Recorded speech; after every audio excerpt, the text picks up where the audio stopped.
आखिर क्या डिफरेंस होता है SSD और HDD के बीच में? क्या आपको भी जरूरत है अपने कंप्यूटर लैपटॉप में नई SSD लगाने की? हेलो दोस्तों, मैं हूं दुशांत, आप देख रहे हैं it's geek way YouTube channel. तो आइए आज विचार विमर्श करते हैं इन्हीं सब चीजों के ऊपर।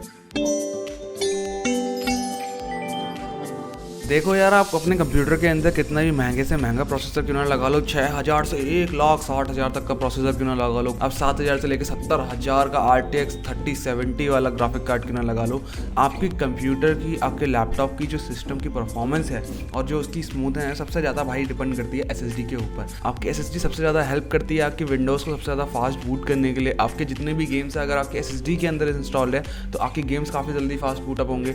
आपके जितने भी सॉफ्टवेयर जैसे आपके प्रीमियर प्रो लगा लो, आपके फोटोशॉप लगा लो, जितने भी आपके हैवी सॉफ्टवेयर्स हैं उनमें आपको एकदम स्पीड से खुलते हुए, एकदम स्पीड से चलते हुए, एकदम आपको एक स्मूथनेस का एक्सपीरियंस होगा, ठीक है। अदरवाइज आपको अपना जो कंप्यूटर है, अपना जो लैपटॉप है, आपको कहीं ना कहीं लैगी सा फील होगा। देखो यार, हार्ड ड्राइव के नाम पे ज़माने से आने को तो HDD बहुत आ रही है, ठीक है, लेकिन उसकी जो RPM की स्पीड है मैक्स टू मैक्स आपकी 7200 यानी कि 7200 RPM आपकी जा सकती है। लेकिन वही है कि वो फिर भी 5 से 6 गुना आपकी SSD से पीछे रहती है।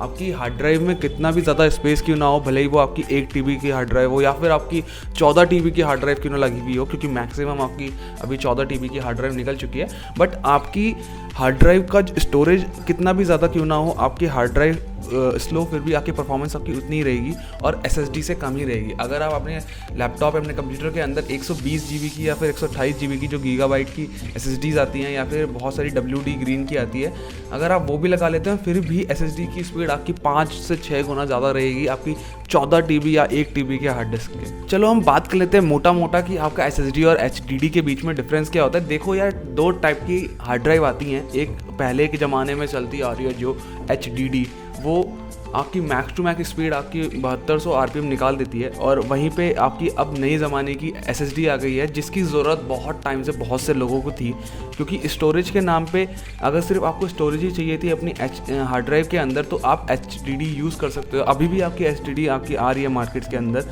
जो कि बहुत ज़्यादा साइज़ की आ रही हैं, बट वहीं पर आपकी SSD जो करती है आपकी स्टोरेज को ना देखते हुए बल्कि स्टोरेज की स्पीड पे ज़्यादा फोकस करती है। देखो, जैसे कि मैंने बताया कि आपकी SSD 5 से 6 गुना ज़्यादा फास्ट काम करती है। यही मैं बताना चाहूँगा कि अगर आपके कंप्यूटर के अंदर SSD लगी हुई है और प्राइमरी हार्ड ड्राइव SSD है और SSD में ही आपकी विंडोज़ इंस्टॉल हो रखी है और बाकी सारे सॉफ्टवेयर्स आपकी अपनी SSD में ही इंस्टॉल हो रहे हैं, तो देखो गाइज, आपकी विंडोज़ जो है 10 to 15 सेकंड्स के अंदर बूटअप हो जाएगी। अब जैसे ही अपना बटन प्रेस करोगे पावर ऑन ऑफ का सिस्टम का, वैसे ही आपका जो सिस्टम है वो ऑन हो जाएगा 10 से 15 सेकंड के अंदर। वहीं पर कंप्यूटर जो है HDD पे चल रहा है, नॉर्मल हार्ड ड्राइव पे चल रहा है, जो कि बहुत समय से चलती आ रही है। भले ही उसका RPM थोड़ा हाई हो, लेकिन उसके बावजूद वो आपकी विंडो को कम से कम 1 मिनट से 2 मिनट के बीच में तो आपका बूट करने में लेगा ही लेगा। मैं अगर कहूँ कि आपके पास एक कंप्यूटर है जिसमें आप विंडो XP चला रहे हो और वो काफ़ी पुराना कंप्यूटर है, वहीं पे मैं कहूँगा कि आप उसी में हार्ड ड्राइव की जगह पे, नॉर्मल हार्ड ड्राइव की जगह पे आप उसमें SSD लगवा लो और SSD में आप विंडो XP इंस्टॉल करो और सेम कंप्यूटर में चलाओ, same components, same processor, same graphic card में आप चला रहे हो, तो आपको पता लगेगा कि मैं किस परफॉर्मेंस की बात कर रहा हूँ, किस स्मूथनेस की बात कर रहा हूँ। उसमें आपके सेकेंड्स, आपके एक सिंगल क्लिक के अंदर आप अपने सॉफ्टवेयर्स को लोड कर सकते हो और लोड करने के बाद आप उसमें काम कर सकते हो। आपको पता चलेगा कि कितनी स्मूथनेस उसमें आती है। यहीं पे अगर मैं पावर कंजम्पशन की बात करूं तो हमारी SSD बहुत कम पावर कंज्यूम करती है, चाहे वो हमारे लैपटॉप में हो चाहे हमारे कंप्यूटर में हो। ये चीज़ हमारे लैपटॉप में ज़्यादा अच्छे से देखी जाती है बिकॉज हमारी SSD जो है सिर्फ 2 से 5 वॉट हमारी पावर कंज्यूम करती है, सबसे कम पावर हमारी कंज्यूम करती है हमारी SSD। वहीं अगर हम अपनी नॉर्मल हार्ड ड्राइव की बात करें तो वहाँ पर वो हमारी हार्ड ड्राइव 6 से 15 वॉट तक पावर कंज्यूम करती है। तो हम यहाँ पर सिंपली ये भी देख सकते हैं कि हमारे अगर लैपटॉप है आपके पास तो लैपटॉप में जो बैटरी बैकअप है आपका डिपेंड करता है आपकी हार्ड ड्राइव के ऊपर भी कि आप कौन सी हार्ड ड्राइव चला रहे हो उसके ऊपर। रिकमेंडेड स्टोरेज की बात करी जाए तो 256 GB और 500 GB की SSD जो होती है बहुत ज़्यादा इनफ होती है, बिकॉज जैसे कि मैंने आपको बताया कि SSD का स्टोरेज से ज़्यादा मतलब नहीं है, हमारी SSD का स्पीड से ज़्यादा मतलब है। और वहीं पे अगर मैं रिकमेंडेड HDD की बात करूँ तो वहाँ पे 1 TB तक की हार्ड ड्राइव जो है आजकल हर बड़े से बड़े कंप्यूटर में या फिर हर बड़े से बड़े लैपटॉप में, महंगे लैपटॉप में आपको मिलती ही है विद SSD। देखो यार, फिजिकल साइज में अगर SSD और HDD की बात करी जाए तो हमारे पास SSD के 2 फिजिकल साइज होते हैं। एक आते हैं M.2 और दूसरी है हमारी SATA बोले तो 2.5 इंच की हमारी SSD होती है। और सेम हमारी HDD में भी होता है, बट HDD में हमारा 2.5 इंच की हमारी SATA हार्ड ड्राइव आती है और एक आती है हमारी 3.5 इंच की हार्ड ड्राइव, जो कि यूजुअली हर बंदे ने देखी ही होगी। प्राइस पॉइंट की बात करी जाए तो M.2 जो होती है वो 1000 से 1200 रुपये के आसपास ज़्यादा कॉस्टली होती है अगर हमारी नॉर्मल SATA 2.5 इंच वाली जो SSD होती है उसके कंपैरिजन में हम देखा जाए।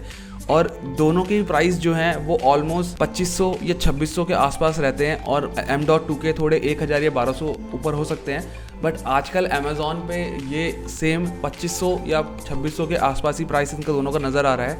वहीं अगर हम अपनी नॉर्मल हार्ड ड्राइव को देखा जाए तो नॉर्मल हार्ड ड्राइव के 1 TB के प्राइस हमारे 3300 से 3500 के बीच में रहते हैं। तो यार आप देख सकते हो कि 250 GB की हार्ड ड्राइव जो SSD है आपको वो मिल रही है 2500 से 2600 के बीच में, और वहीं पे 1000 रुपये बढ़ा के अगर आप देखो तो आपको 1 TB मिल रही है।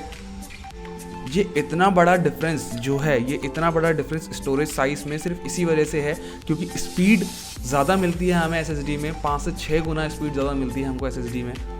या मैं तो यही सजेस्ट करूँगा कि आप बिल्कुल बजट से एकदम लो बजट का PC क्यों ना बिल्ड कर रहे हो, उसमें आप एक SSD जरूर लगाओ। भले ही आपका बजट एकदम से ज़्यादा ना हो, बिल्कुल आप 256 GB की नहीं लगा सकते, बट 120 या 128 GB की भी हार्ड ड्राइव आती हैं। हमारी नॉर्मल SSD हमारी 128 GB की भी आती है।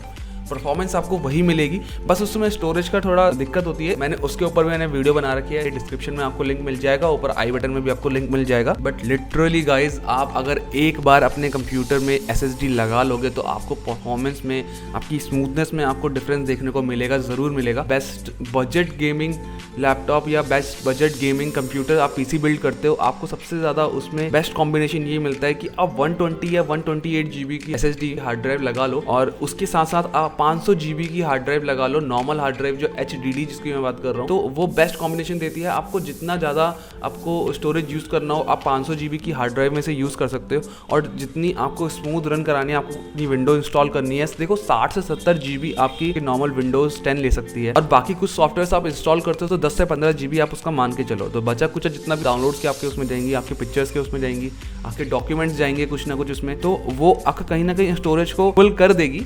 बट आप उस वहाँ पे स्टोरेज मैनेजमेंट की मदद से आप काफ़ी सारी चीज़ें उसमें सही कर सकते हो और अपने हिसाब से मैनेज कर सकते हो। भाई ये तो हो गई हमारी नॉन टेक्निकल बातें, और टेक्निकल बातों की थोड़ी बात करी जाए तो हमारी SSD जो है उसके अंदर चिप्स लगती हैं, और हमारी जो HDD होती है, HDD के अंदर हमारी मैग्नेटिक डिस्क लगती हैं जो रोटेट होती हैं। 6000 के जो मैंने प्रोसेसर की बात करी है उसमें आपका पेंटियम आ जाता है, और महंगे से महंगा जो प्रोसेसर हो सकता है वो आपका थ्रेडरिपर हो सकता है। ग्राफिक कार्ड की बात करी जाए 7000 में आपको GT 1030 आपको मिल जाता है, और 70000 की हम बात करी जाए तो हम उसमें RTX 3070 लगा सकते हैं। तो आप जो भी टेक्निकल फील्ड से बंदा होगा, जिसको भी इंटरेस्ट होगा, उसे पता होगा कि मैं क्या बात कर रहा हूँ प्रोसेसर और ग्राफिक कार्ड में। देखो यार, कई लोग तो कहते हैं कि रैम की वजह से भी आपकी कंप्यूटर की स्पीड पे बहुत ज़्यादा फर्क पड़ता है, बट मैं कहूँगा कि रैम सबसे ज़्यादा इफेक्ट तब करती है जब हमारे कंप्यूटर में बहुत सारे सॉफ्टवेयर एक टाइम पर रन कर रहे हो। आपने एडोब प्रीमियर प्रो खोल लगा है और आप उसमें वीडियो रेंडर कर रहे हो, साथ ही साथ आप अपना गेम चला रहे हो, हाई FPS रेट जो निकाल रहा है। तो यार जो इतनी सारी चीज़ें प्रोसेसिंग होती है, इतनी सारी मल्टीटास्किंग चीज़ें आप कर सकते हो, वो सारी आपकी डिपेंड करती हैं आपकी रैम के ऊपर। आजकल तो गाइज AMD के कुछ जो APUs आ रहे हैं जो CPU प्लस GPU होते हैं, एक APU आता है, APU के अंदर ही आपका जो वर्चुअल ग्राफिक कार्ड होता है, वर्चुअल ग्राफिक कार्ड के लिए आपकी 1-1, 2-2 GB की रैम वो वर्चुअल ग्राफिक कार्ड को आपको देनी पड़ती है। लेट्स सपोज गाइस कि आपने 8 GB की एक रैम की स्टिक लगा रखी है और साथ ही साथ आपने एक APU लगा रखा है, तो गाइस वो APU में आपका 2 GB का वर्चुअल ग्राफिक कार्ड आपकी रैम को लेगा। बची कुछ 6 GB की रैम में से गाइस आपका क्रोम 1 GB तो खा ही लेता है आराम से, और साथ ही साथ अगर आप प्रीमियर प्रो चला रहे हो और रेंडर कर रहे हो वीडियो तो उसमें 1.5 GB या 2 GB तो गायब हो जाती है। उसके अलावा विंडोज की कुछ खुद की एप्लीकेशंस होती हैं, खुद के इंटरनल सॉफ्टवेयर होते हैं जो रन कर रहे होते हैं, और काफ़ी सारी रैम वो भी खा रहे होते हैं। तो वो कुछ रैम इस तरीके से चूज चली जाती है कि आपके पास बचती ही कुछ बहुत कम रैम है, तो वहाँ पे आप कह सकते हो कि आपका कंप्यूटर लैग कर रहा है। बट वहीं पे मैं बात करता हूँ कि अगर आपका फिर भी कंप्यूटर के अंदर SSD लगी हुई है तो गाइस फिर भी आपको परफॉर्मेंस में कोई लैग देखने को नहीं मिलेगा, कोई भी बॉटल लैग नहीं होगी। तो ये फायदा कुछ हमारी SSD का होता है। सो गाइस डिस्क्रिप्शन बॉक्स में आपको कुछ मेरी रिकमेंडेड, मेरी पर्सनल फेवरेट SSDs के लिंक आपको मिल जाएंगे, आप जाके उनको चेकआउट कर सकते हो। SSDs के प्राइस आपकी काफ़ी ज़्यादा लो हो रखे हैं और गाइस आपको M.2 और टाटा वाली SSD होती है, उसमें भी आपको प्राइस पॉइंट में ज़्यादा कोई डिफरेंस देखने को नहीं मिलेगा। तो गाइस आप जाके चेकआउट करिए, आपको पसंद आती है आप बाय कर सकते हैं। तो ठीक है गाइस, आज की वीडियो के लिए इतना ही, मिलते हैं आपको अगली बढ़िया सी वीडियो में। Till then tata bye bye, have a nice day. अगर आपको वीडियो अच्छी लगी हो तो लाइक करना बिल्कुल मत भूलिए।